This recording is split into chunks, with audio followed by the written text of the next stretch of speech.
Olá, gostaria de compartilhar nesse vídeo alguns princípios e leis que estão me ensinando como ser um melhor vendedor. Se eu posso, você também pode.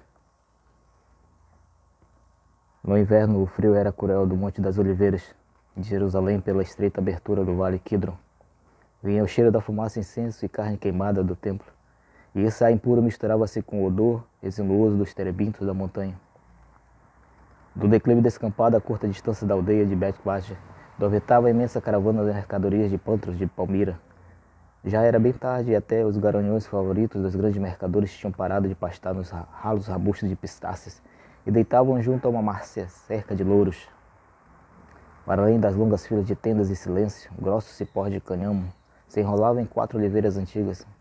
Elas formavam um curral esquadrejado cercado confusa formas de camelos e burros amontoados para se aquecer uns nos outros, exceto por 2 vigias que rodavam próximos aos carros de bagagem.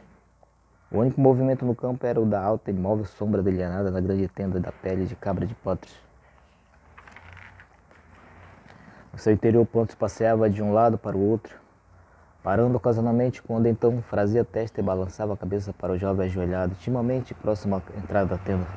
Finalmente, assentou o corpo aflito no tapete bordado a ouro e assinou para o rapaz se aproximar. Afide, você sempre foi como de minha família. Estou perplexo e embaraçado com seu estranho pedido. Você não está contente com seu serviço? Os olhos do rapaz estavam fixos no tapete. Não, senhor. Talvez o tamanho sempre crescente da nossa caravana tenha feito a sua tarefa de tratar dos camelos e dos burros grandes e demais. É isso? Não, senhor.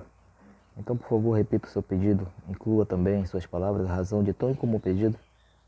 É meu desejo tornar-me um vendedor de suas mercadorias, meu senhor, em vez de guardador de camelos. Desejo ser como Haddad, Simon, Caleb e outros que partem de nosso carro de bagagem com animais quase a rastejar com o peso de suas mercadorias e regresso com ouro para o Senhor, meu amo, e para eles também. Desejo melhorar minha baixa posição na vida. Como guardador de camelos, não sou nada, enquanto, como um vendedor para o Senhor, posso adquirir riqueza e êxito. O que lhe dá essa certeza? Tenho ouvido frequentemente o Senhor dizer que nenhum outro negócio ou ofício oferece mais oportunidades para uma pessoa se erguer da pobreza para a grande riqueza do que o de vendedor. Outros pôs-se a sentir com a cabeça, mas pensou um pouco e continuou a perguntar ao jovem: crê você que é capaz de desempenhar suas funções como Haddad e outros vendedores? Afide mirou atentamente o Senhor e replicou: muitas vezes ouvi, por acaso, Caleb queixar-se com o Senhor dos azares que explicam sua falta de vendas, e muitas vezes ouvi o Senhor lembrar-lhe que qualquer um seria capaz de vender todas as mercadorias do seu depósito. Meu Senhor, em pouco tempo, se dedicasse a aprender os princípios e leis da venda. Se o Senhor crê que Caleb, a quem todos chamam tolo, pode aprender esses princípios, não posso eu também adquirir essa sabedoria especial? Se você dominasse estes princípios, qual seria o grande sonho de sua vida? Afide hesitou e depois respondeu: tem se repetido pela terra que o Senhor é um grande vendedor. O mundo jamais viu um império comercial tão grande como o que o Senhor construiu com o domínio da arte de vender. Minha ambição é tornar-me maior que o Senhor, o maior mercador, o homem mais rico, o maior vendedor de todo o mundo. Pantros recuou e estudou aquele rosto jovem e escuro. O cheiro dos animais estava em suas roupas, mas o jovem demonstrava pouca humildade nas maneiras. E o que fará com essa grande riqueza e espantoso poder que certamente o acompanharão? Farei como o Senhor. Minha família será provida com os melhores bens mundanos e o resto dividirei com aqueles em privação. Pantros balançou a cabeça. Riqueza, meu filho, não devia nunca ser seu grande sonho. Suas palavras são eloquentes, mas são meras palavras. A verdadeira riqueza é a do coração, não a da bolsa. Afid hesitou. Não é o Senhor rico, meu amo? O ancião sorriu de ousadia de Afid. Afid, no que toca à riqueza material, há apenas uma diferença entre mim e o mais baixo mendigo que ronda o palácio de Herodes. O mendigo pensa apenas em seu próximo prato de comida, e eu penso apenas naquele que será o meu último prato de comida. Não, meu filho, não aspire à riqueza e ao trabalho apenas para ser rico. Esforce-se, em vez disso, pela felicidade para ser amado e amar. E mais importante, para adquirir paz de espírito e serenidade. Afid persistia. Mas essas coisas são impossíveis sem ouro. Quem pode viver da pobreza com paz de espírito? Como se pode mostrar amor por uma família se é incapaz de alimentá-la, vesti-la e dar-lhe casa para morar? O Senhor mesmo diz que a riqueza é boa quando traz alegria aos outros. Por que então não é boa para mim a ambição de ser rico? A pobreza pode ser um privilégio e até uma maneira de vida para o monge no deserto, pois ele tem apenas a si mesmo para sustentar e ninguém senão o seu Deus para agradar, mas eu considero como uma marca de uma falta de capacidade ou de ambição. Eu não sou deficiente em nenhuma dessas qualidades. Pantros franziu a testa. O que lhe causou este súbito acesso de ambição? Você fala em prover uma família, mas não tem família alguma, pois fui eu que a adotei, desde a peste que levou seus pais. A pele bronzeada de Afri não pôde esconder-lhe o súbito rubor das faces. Enquanto acampamos em Hebron, antes de viajarmos para cá, eu conheci a filha de Calné. Agora a verdade aparece. O amor não abre as ideias. Fez de meu guardador de camelos um poderoso soldado pronto a enfrentar o mundo. Calné é um homem muito rico. Sua filha, um guardador de camelos? Nunca, mas sua filha é um rico. Jovem, simpático, marcador. Ah, essa é outra história. Muito bem, meu jovem soldado. Eu o ajudarei a iniciar sua carreira de vendedor. O rapaz caiu de joelhos e agarrou-se às vestes de Pantros. Senhor, Senhor, como posso mostrar-lhe minha gratidão? Pantros esquivou-se do aperto de Afri e recuou. Eu sugeriria que suspendesse sua gratidão por enquanto. Qualquer ajuda que lhe der será como um grão de areia comparado às montanhas que você deve mover em seu próprio benefício. A alegria de Afri imediatamente se amainou ao perguntar: o senhor vai ensinar-me os princípios e as leis que me transformaram em um grande vendedor? Não ensinarei como não tornei sua infância branda e fácil pelo mimo. Tenho sido criticado frequentemente por condenar meu filho adotivo à vida de guardador de camelos, mas confiei que se o fogo bom queimasse por dentro, ele finalmente emergeria. E quando tal ocorresse, você seria mais homem para os seus anos de árdua labuta. Esta noite, seu pedido deixou-me feliz, pois o fogo da ambição reluz em seus olhos e sua face brilha com ardente desejo. Isto é bom. Em minha suposição, sustentou-se, mas você deve ainda provar que há mais em suas palavras do que simplesmente há. Afri permaneceu silencioso e o ancião prosseguiu. Primeiro você deve provar-me a mais importante a si mesmo que pode suportar a vida de vendedor, pois não é destino fácil que escolheu verdadeiramente. Muitas vezes você me ouviu dizer que as recompensas são grandes se tem êxito, mas apenas porque pouquíssimos têm êxito. Muitos sucumbem ao desespero e falham sem perceber que já possuem todos os instrumentos necessários para adquirir a riqueza. Muitos outros enfrentam os obstáculos do caminho com medo e dúvida e consideram inimigos, quando em verdade esses empecilhos são mais amigos e colaboradores. Os obstáculos são necessários para o êxito, pois em venda, como em todas as carreiras de importância, a vitória só vem apenas após muitas lutas e inúmeras derrotas.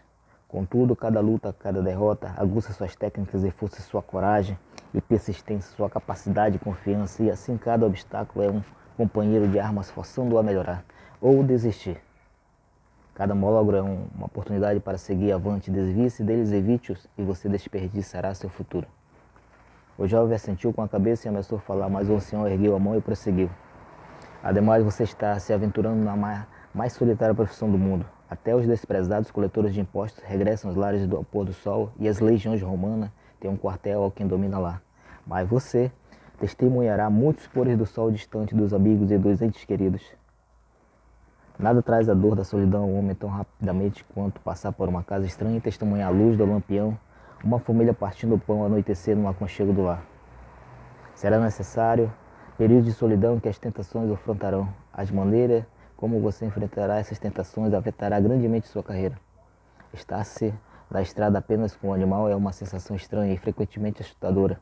Muitas vezes esquecemos nossas perspectivas e nossos valores e nos sentimos como crianças, ansiando por nossa própria segurança e amor. O que achamos como substituto já encerrou a carreira de muitos, inclusive milhares que eram considerados de grande potencial na arte de vender.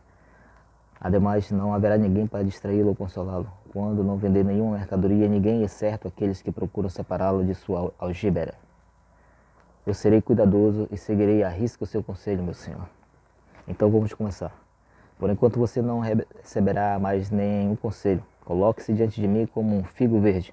Até que o figo amadureça não pode ser chamado de figo, e até que você não se tenha exposto ao conhecimento e à experiência não pode ser chamado de vendedor. Como começarei? Pela manhã você irá falar com Silvio no carro de bagagem. Ele deixará aos seus cuidados uma das nossas melhores e mais novas túnicas, e tecida com pelo de cabra, resistirá até a chuva mais pesada, e tingida com o vermelho das raízes da garça, para que o cor não a solte. Próxima à baía você encontrará bordada pelo lado, dentro de uma pequena estrela, o símbolo de Tola, cuja fábrica faz as melhores túnicas do mundo. Já próxima à estrela está o meu símbolo, um círculo dentro de um quadrado. Ambos os símbolos são conhecidos e respeitados por todos os países, e vendemos inúmeros milhares de túnicas, tendo negociado com os judeus por tanto tempo que apenas sei seus nomes por um vestuário como esse. É chamado de Abegar. Pegue a túnica e uma mula e parta-os amanhecer para Belém, a aldeia pela qual nossa caravana passou antes de chegar aqui. Nenhum de nossos vendedores jamais o visitou. Dizem que é uma perda de tempo porque o povo é muito pobre, mas há muitos anos atrás vendi túnicas entre os pastores de lá. Permaneça em Belém até vender uma túnica. A Fide assentiu com a cabeça, tentando em vão ocultar a emoção. A que preço devo vender a túnica, meu amo? Debitarei 1 denário de prata em seu nome no meu livro. Ao voltar, você me devolverá 1 denário de prata. Guarde o que receber a mais como comissão, e assim realmente você próprio vai determinar o preço da túnica. Pode visitar a feira que fica na Portão Leste e oferecer em cada porta da cidade, a qual estou certo. Tem cerca de 1000. Certamente é concebível que uma túnica seja vendida lá, não acha? A filha sentou de novo, já pensando no dia seguinte. Pantos colocou a mão gentilmente no ombro do rapaz. Não colocarei ninguém em seu serviço até que volte. Se descobrir que seu estômago não é para esta profissão, eu entenderei, e você não precisará se considerar em desfavor. Nunca se envergonhe de tentar e fracassar, pois se alguém nunca fracassou é porque nunca tentou. Quando voltar, perguntarei detidamente a respeito de sua experiência. Só então decidirei como proceder para ajudá-lo a fazer com que esses vagos sonhos se concretizem. A Fide pulou-se e virou para sair, mas o ancião ainda prosseguiu. Filho, há um preceito que você deve guardar ao começar essa nova vida. Tenha-o sempre presente e vencerá obstáculos aparentemente impossíveis, que com certeza encontrará como todos aqueles que têm ambição. A Fide esperou. Sim, senhor. O fracasso jamais o surpreenderá se sua decisão vencer for suficientemente forte. Pantos adiantou para o jovem. Você compreende todo o significado de minha palavra? Sim, senhor. Repita-os então para mim. O fracasso jamais surpreenderá se minha decisão de vencer for suficientemente forte. A Fide pôs de lado o pedaço de pão mordiscado e pensou em seu infeliz destino. Amanhã seria seu 4º dia em Belém. A única túnica vermelha que ele retirar, tão confiante da caravana, estava ainda no embrulho no lombo do animal, agora amarrado numa estaca na gruta atrás da hospedaria. Ele não ouvia o barulho que o cercava do superlotado refeitório ao fazer careta e refeição ainda por terminar. Dúvidas que assaltavam todo vendedor, desde o começo dos tempos, passavam-lhe pela mente. Por que as pessoas não lhe dão ouvidos? Como atrair sua atenção? Por que fecham suas portas antes mesmo que eu tenha dito 5 palavras? Por que perdem o interesse pela minha conversa e se afastam? Será todo mundo pobre nesta cidade? O que posso dizer quando eles se declaram que gostam da túnica, mas não podem pagá-la? Por que tantos me dizem para passar depois? Como os outros conseguem vender quando eu não consigo? Que medo é este que me domina quando me aproximo de uma porta fechada? E como posso vencê-lo? Será que o meu preço não faz par com os dos outros vendedores? Balançou a cabeça em desgosto pelo fracasso. Talvez não fosse aquela vida para ele. Talvez devesse continuar como guardador de camelos e ganhar apenas moedas de cobre por dia de trabalho. Como vendedor de mercadorias, ficaria verdadeiramente feliz se voltasse para a caravana, sem lucro absolutamente nenhum. De que eu chamara Pantos um jovem soldado? Ele quis momentaneamente que estivesse de volta aos animais. Seus pensamentos voltaram-se então para Lisha e seu severo pai Calner, e as dúvidas imediatamente o abandonaram. Aquela noite ele dormiria de novo nas colinas para conservar suas economias, e na manhã seguinte venderia a túnica. Ademais, falaria com tal eloquente que conseguiria um bom preço por ela. Começaria cedo, logo após o alvorecer, e se instalaria à próxima fonte da cidade. Dirigia-se a todos que se aproximassem. Dentro de pouco tempo estaria retornando ao Monte das Oliveiras com prata nos bolsos. Estendeu a mão para pegar o resto do pão e se pôs a comer enquanto pensava no amo. Pantos iria orgulhar-se dele, pois não desesperara ou regressara como fracassado. Em verdade, 4 dias era muito tempo para consumar a venda de apenas uma túnica, mas ele sabia que se realizasse o feito em 4 dias, poderia aprender com Pantos a realizá-lo em 3, e depois em 2 dias. Com o tempo tornar-se-ia tão eficiente que verdadeiramente muitas túnicas só venderia em 1 hora. Seria então verdadeiramente um vendedor de reputação. Deixou a barulhenta hospedaria e rumou para a gruta seu animal. O ar frio endurecera a grama como uma fina camada de geada e cada folhinha queixava-se, estalando com a pressão das suas sandálias. Afide se decidiu não sair para as colinas essa noite. Em vez disso, descansaria na gruta com seu animal. Amanhã sabia seria um dia melhor. Vista entender agora porque os outros sempre desviavam da aldeia empobrecida. Tinha dito que nada se vendia ali e ele recordava essas palavras toda vez que alguém recusava comprar sua túnica. Pantros, contudo, vendera centenas de túnicas ali muito tempo antes. Talvez os tempos tivessem sido diferentes e, afinal de contas, Pantros era um grande vendedor. Uma cintilante luz vinda da gruta fê-lo apertar os passos, temendo algum ladrão. Ele correu para a entrada pronto a derrubar o bandido e reaver seus bens. No entanto, a atenção imediatamente o abandonou à vista do que confrontava. Uma pequena vela forçada numa fenda na parede da gruta brilhava francamente sobre um homem barbado e uma jovem achegando intimamente. A seus pés, numa pedra esburacada, onde suavemente ficava a forragem do gado, dormia um menino. Afide conhecia um pouco de tais coisas, mas sentiu pela pele enrugada e sanguínea que os meninos era recém-nascido. Para proteger do frio, o menino que dormia ambos os matos, o do homem e o da mulher, cobriam-no todo menos a cabecinha. O homem assentiu com a cabeça na direção de Afide, enquanto a mulher aconchegava-se à criança. Ninguém falou. Então a mulher tremeu de frio e Afide viu que o fino vestuário dela oferecia pouca proteção contra a umidade da gruta. Afide fitou novamente o menino. Observou fascinado como sua boca pequena abria e fechava quase num sorriso, e uma estranha sensação o assaltou. Por alguma razão desconhecida pensou em Lixa. A mulher tiritou novamente e seu movimento súbito despertou Afide do desvaneio.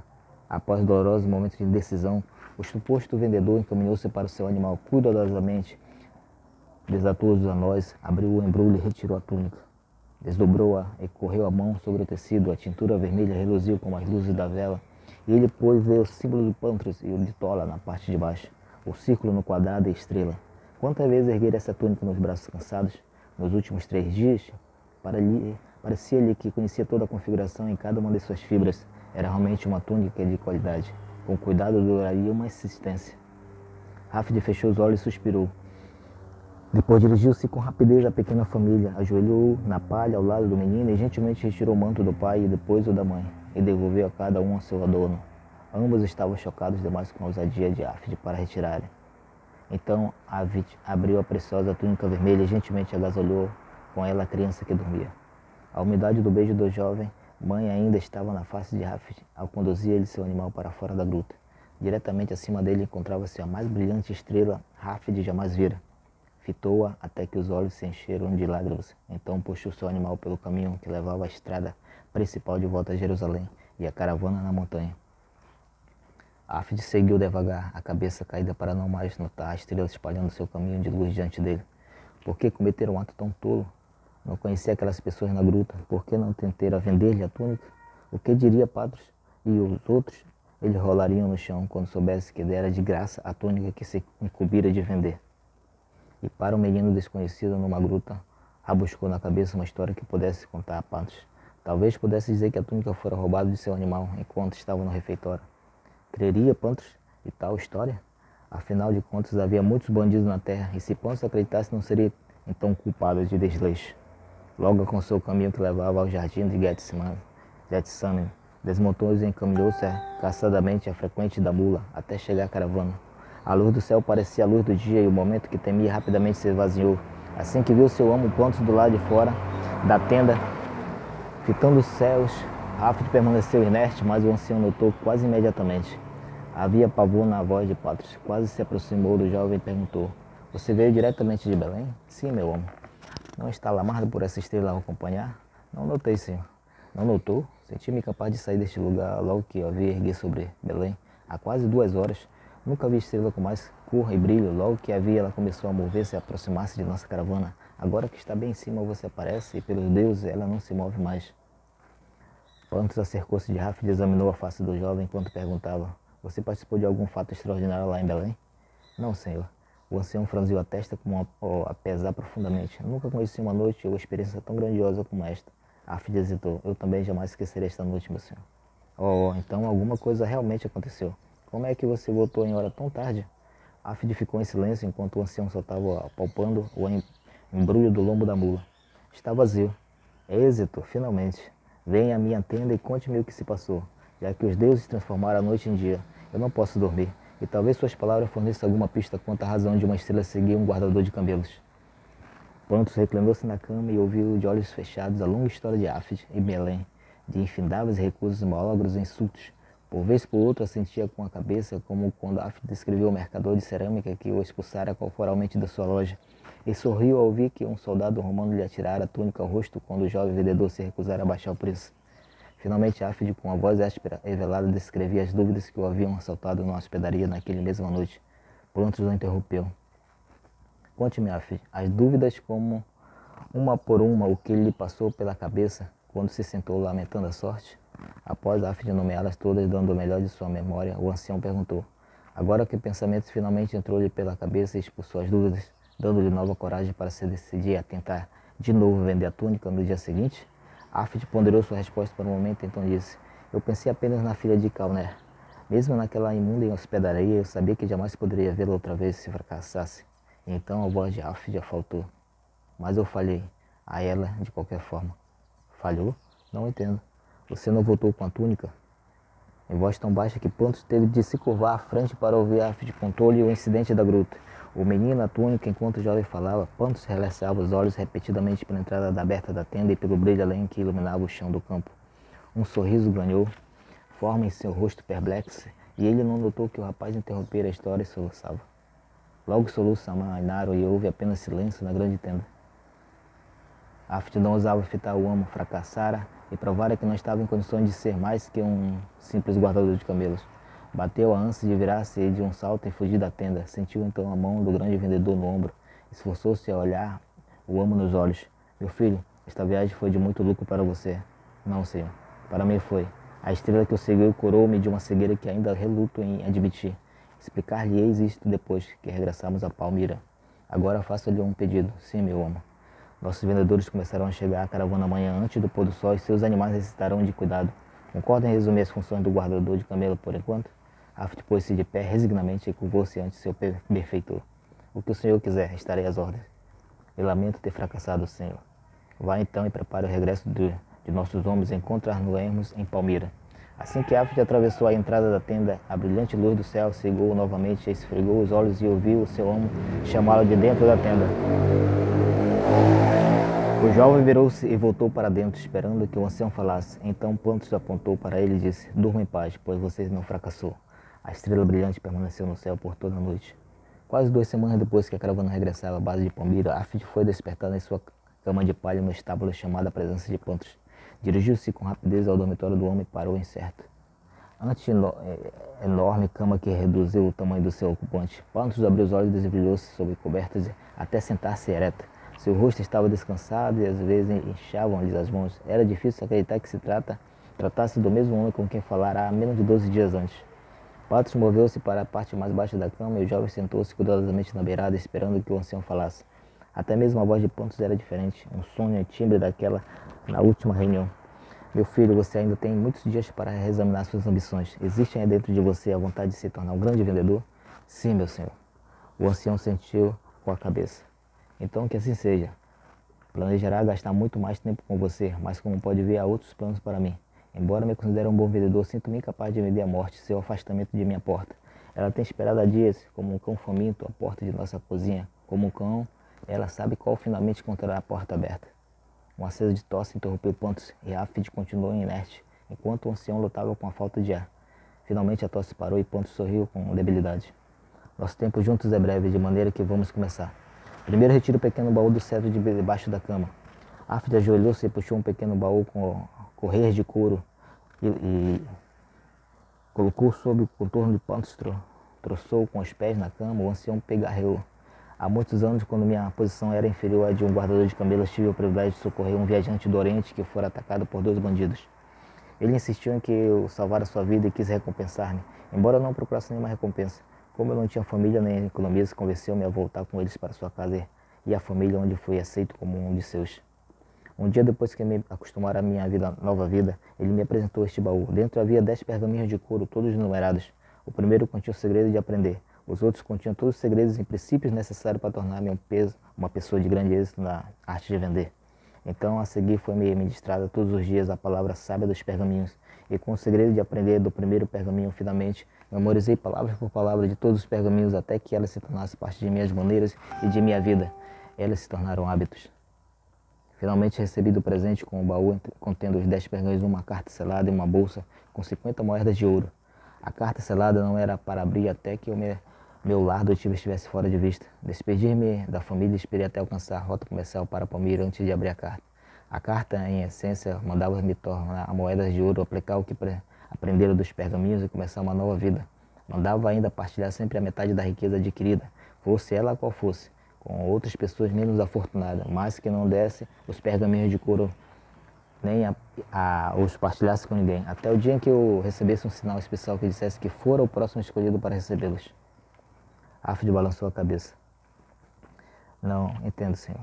Explicarei. Permaneci à espera dessa pessoa e do sinal por muitos anos, e quando esperava, apliquei o que aprendi dos pergaminhos para acumular uma grande fortuna. Quase cheguei a acreditar que tal pessoa jamais apareceria antes de minha morte, até que você regressou de sua viagem a Belém.